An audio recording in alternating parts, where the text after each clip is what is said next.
Bună ziua, să spun la toți fanii mei. Vreau să vă spun că sunt foarte supărată. Toată ziua astăzi mi-a fost rău că eu am trimis-o pe Anca oficial, pe Nora și pe Căt și pe Darius după fratele meu la Pitești să vină cu el acasă. Anca ce a făcut? S-a îndrăgostit de Alin, s-a pus cu Alin și cu Mihaela și s-a culcat cu Alin și cu Mihaela în pat. Păi cum să fac cu una ca asta? Ori a făcut filmări ca să vadă toți fanii, ori nu știu. Trebuie să mă duc după ea la Pitești și nu știu cum să fac să ajung, că mi-e rău. Mama nu se simte bine, i-am luat pastile și cum să o las pe mama acasă să mă duc după ei. Mama e bolnavă, nu știu, mama cum să dusă la Cutunița, vroiam să merg la ea și nu m-am simțit bine, nu știu ce să mă fac. Vreau răspunsuri de la voi, mesaje, că ia uite și Dan a venit la mine prin curte pe aici, mama lui Anca oficial a venit să se înceartă cu mine pentru că eu sunt de vină că am trimis-o pe Anca. Eu i-am spus că nu am trimis-o eu, dar trebuie să-i spun adevărul că i-am trimis-o eu, că ia uite, deja vă spun vouă la toți fanii mei și ei nu i-am spus. Ei i-am zis că nu am trimis-o eu. Chiar am trimis-o eu și pe Anca și pe Cătă, că și pe Darius, dar Mihaela nu trebuie să se supără când vine Nora mea și copilul meu acolo, trebuie să aibă grijă, trebuia să pună. Stai, să spun adevărul, că uite, am aprins telefonul aici și am spus vreau să spun adevărul Cuscă, că eu le-am trimis. Păi de ce nu mi-ai zis? De ce ai trimis copiii? Și mi-a zis că tu le-ai trimis, are grijă de frate tău. Le-am trimis ca să vină cu fratele meu acasă, că nu mai pot să le iau de la Dana criminal. Să-l aduc acasă. Și nici pe Alin nu mai pot să iau, nici pe fratele meu. Și ce facem? Nu vezi, Mihaela nu lasă vină Alin. Hai să mergem noi cu trenul, hai să mergem după ei. Pe fratele meu, am trimis și eu pe Cătă și pe Anca și pe Îl aduce Anca, nu mai mergem. Dar ce a făcut Anca? S-a culcat cu Alin în pat? Că am văzut pe TikTok. Nu, a făcut așa și eu o filmare. Ce ai văzut? Am văzut TikTok-ul, făcut o TikTok, nu s-a culcat, nu, Doamne ferește, nu mai zice așa. E verișorul său. Mă, Olga, ce naibii, suntem neamuri, cum să fac așa ceva, e verișorul ei. Mă, ce naibii, să ne ruim neamuri între noi? Bă, Cruscă, eu fac și eu fac, vreau să fac bine, să aduc familia, să fărâmă mai câte o familie. Am trimis-o și eu pe Anca, pe Cătă și pe Daniel, să-l aducă pe fratele și pe Alin, am lăsat-o să meargă cu Alin, să-l aducă pe fratele, și că Alin ai că îl aduc pe fratele acasă, dacă vine Anca și cu Dana și cu Dana, venim toți acasă. Păi vine cu el, cred că. Păi eu uite, o să-l duc la munte, o să filmează la munte, să se distrează, să... În Vino Anca acasă, te rog. Auzi că ei au făcut vacanța și fac vacanța. Oficiala, vino acasă, oficiala. Cum fac Cruscă? Ai zis să o las la tine. Asta la tine, ani de zile, și la mine și la tine. Și acum cum a făcut? L-a luat pe Darius? Eu le-am ținut cât am putut. Acum, ține-le și tu. Făi ce vrei, nu mai pot. Dar ea zic, cum să mă țin dacă ei au plecat? Eu am rămas singură. Făi ce vrei. Eu am muncit, am făcut casa asta pentru Cătă, pentru Anca și pentru Darius, și pentru Pintea și pentru Emi. Și cum s-a întâmplat să pleacă toți din casă? Lasă că o să vină toți, toată familia o să vină înapoi. Când o să vină? Că eu m-am bolnav, nu mai Așteaptă și tu, rabdă și tu cât am răbdat eu. Nu mai pot. Ți-am crescut nepotul, acum ține și tu casa până vine. În casa asta nu vezi că nu cade pereții la casă. Ce să ții asta? Nu vă știți voi. Din șate, deci că ține casa. Casa poți să o închizi și să pleci unde vrei. Nu e vorba de casă, e vorba că nu mai vin copiii acasă. Vin. Nu Stai le mai să ne place. chemăm. Vino oficial acasă cu copilul. Dacă le lăsăm mai mult de 2-3 zile să Nu mai vin. Nu mai, așa mi-a zis, că nu mai Știi ce vin. mai bine zic? Știi ce zic? Să mergem după ei. Mergi cu mine. Mergem cu trenul. O luăm și pe patrona. Da, că patrona eu nu mă duc. Eu nu pot să mă duc. Cu patrona nu te duci. Ba da, vreau să mă duc cu patrona, eu nu mă duc fără patrona. O ducem și pe patrona. Ce facem? Trebuia să mergem să vorbim cu ea. Cum putem să mergem acolo să vorbim cu patrona? Să-i dăm un telefon și iasă afară, că nu putem să mai mergem acolo. Patrona a aflat că am trimis eu pe Cătă și pe Anca și pe Darius. Și am auzit că și patrona știu de ei. Dar știi de ce n-am trimis? Că patrona vroia să merg eu cu ea și ei bolnavă, îi vine rău pe drum pe acolo și m-am gândit unde mă duc cu ea bolnavă să stăm acasă. Și am zis, mai bine stau eu acasă cu patrona la casă, și la ea și la mine, și să meargă Anca cu Cătă și cu Darius. Dar eu am zis să meargă să stă 2 zile, să vină cu Leo în 2 zile. E ce a făcut acum? A doua zi. Ea auzi că s-a îndrăgostit de Alin. Nu mai spune așa. Mihaela, nu ai văzut ce Lasă că glumește verișoară. Mihaela n-a vrut să le primească. Dana le-a primit și cu fratele. Lasă că nu mai vorbi. Te rog frumos, Olga, nu mai vorbi de fata mea. Și Că dacă fata le- mea e verișoară cu Alin. Bine, De neamuri, da, n-are ia cum. verișoară. Și pe Cătă cum a luat că e verișorul ei? De ce l-a luat pe Cătă? Mă, Și dacă s-a îndrăgostit de el? Nu. Bine, dar ia zi tu, și dacă le ia Dana criminala și le duce să stă cu câinii copiii noștri? Mai bine așa gândește-te. Dacă le duce să are grijă de câini. Și nu mai putem să luăm Dar copiii? dacă îi place animale. Și o să stă cu animale acolo. Și Cătă îi place animalele, Leanca nu-i place animalele. Nu că îi place animalele și nu Dani. Cred că o să stă copiii acolo. Ce Mai acolo? bine așa Hai să gândește-te. dai după ei, îi luăm o boată și le bătem pe toți și le aducem acasă. Cred că așa. Mai lăsăm copiii. Mai le lăsăm Cât?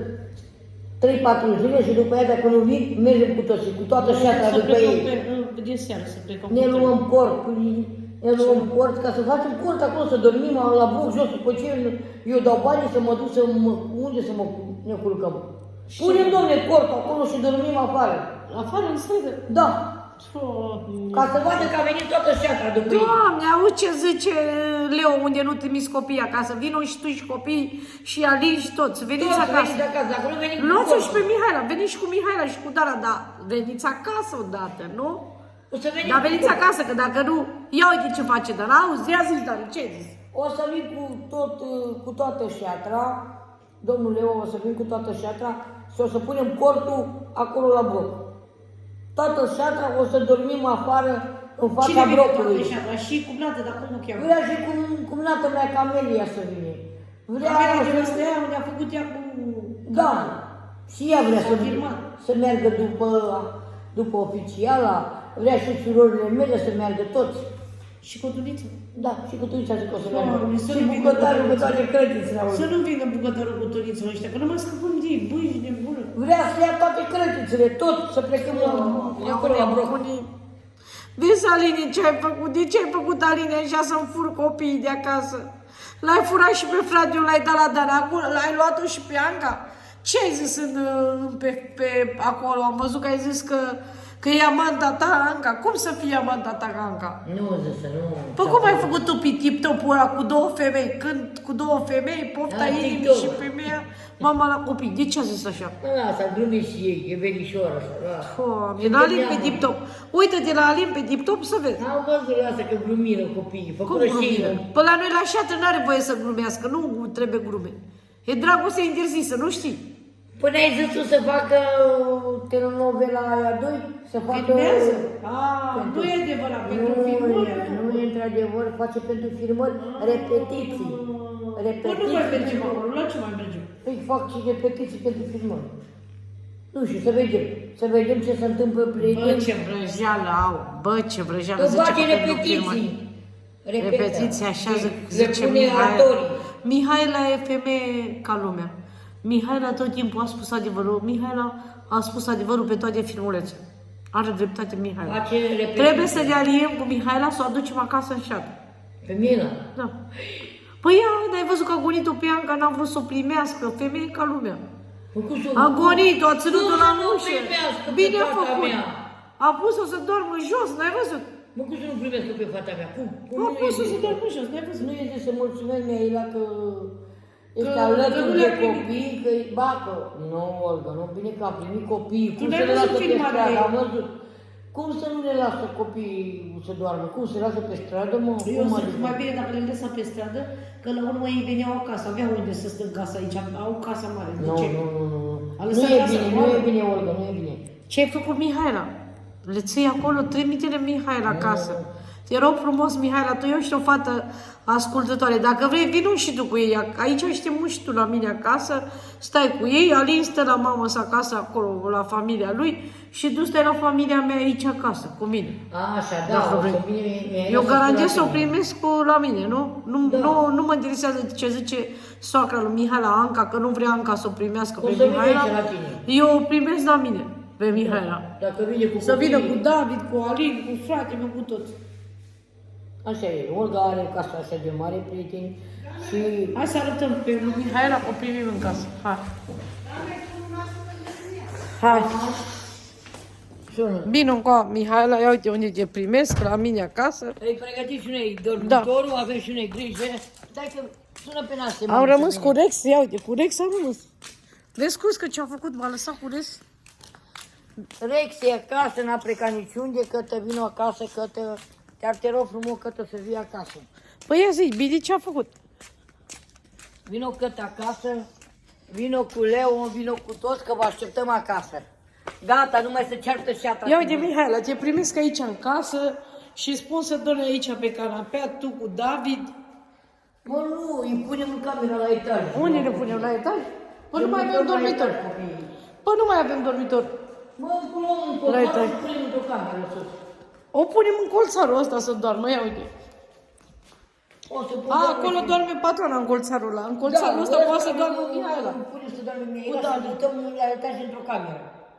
Ha? Colțarul luăm de aici cu măstuță și îl ducem într-o cameră sus. Îl punem sus în dormitor. Să stă și ea cu Da, mine, așa o să mă, facem, cum zice să Crusca, lăsăm dar numai să sala vii. aici, că ia frig. Te rog eu, Mihaela, adă copiii acasă, Mihaela, te rog eu, nu mai ține-le acolo. Să învață acolo, ce fac? Să se învață și Cătă și Anca, că șatra, nu vezi cum face șatra. Zi, Crusca, ce facem? Ha? Ce facem noi? Uite aici. Ia zi, Crusca. Eu nu mai pot, mi-e rău, Crusca, tu știi ce rău mi-e. La micul lui Andrei. Stai jos. Are o grămadă de ursulețe am de ăștia. Mm. De câte ori mergem pe el la magazin, ia câte un ursuleț.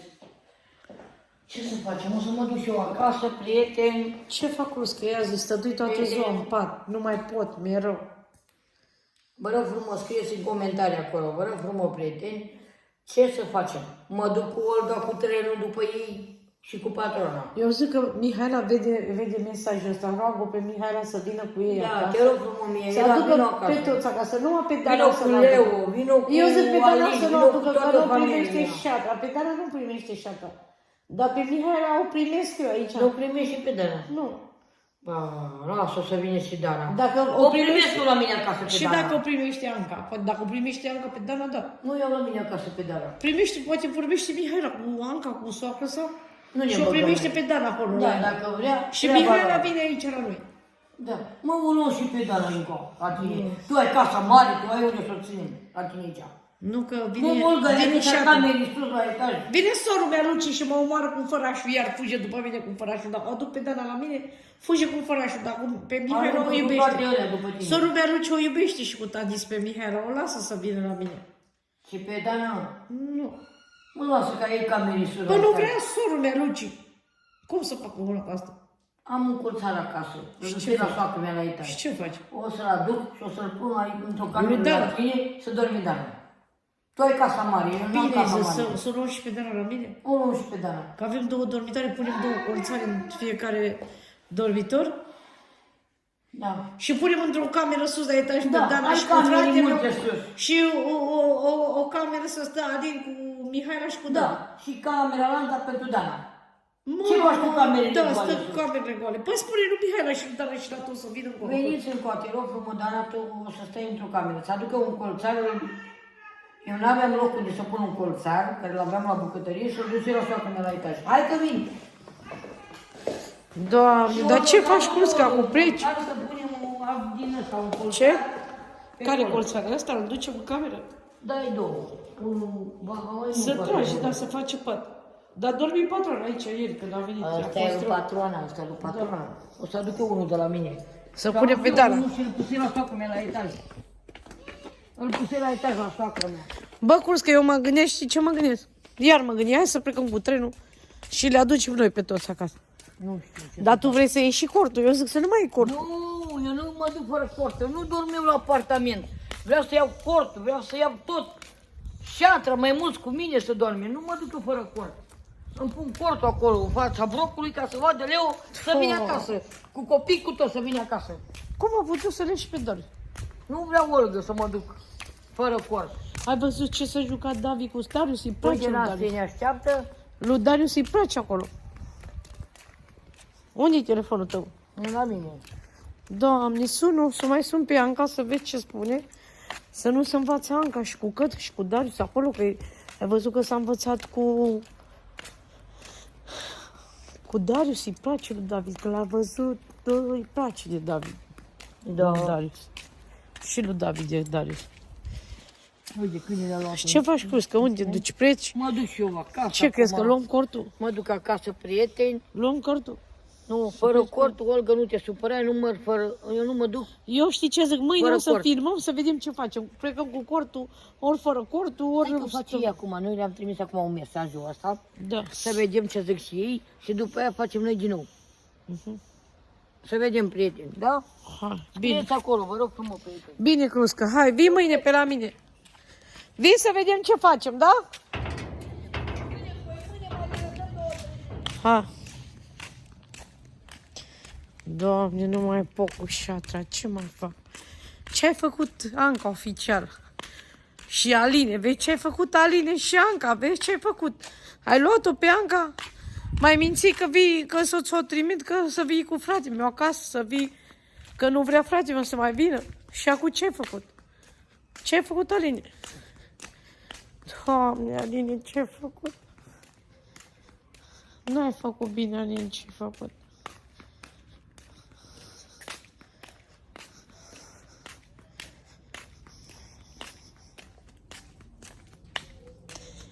Uite-te și tu ce-a făcut Cruz, că a venit la mine, că eu sunt de vină, auzi că le-am trimis. Păi eu vreau să le aduc acasă pe toți și după aia au plecat toți acolo, au rămas acolo. Ce le mai trebuie să vină Anca acasă? Ia uite, așa face Anca. Anca când s-a văzut acolo cu româncele, a crezut că e româncă și ea. Anca, vino acasă, că nu ești româncă, tu ești țiganca noastră din șatră. Trebuie să luăm porci, să luăm lemne, să stăm acasă. Ce faci acum? Nu mai vii acasă? Oficial, ai făcut canal oficial.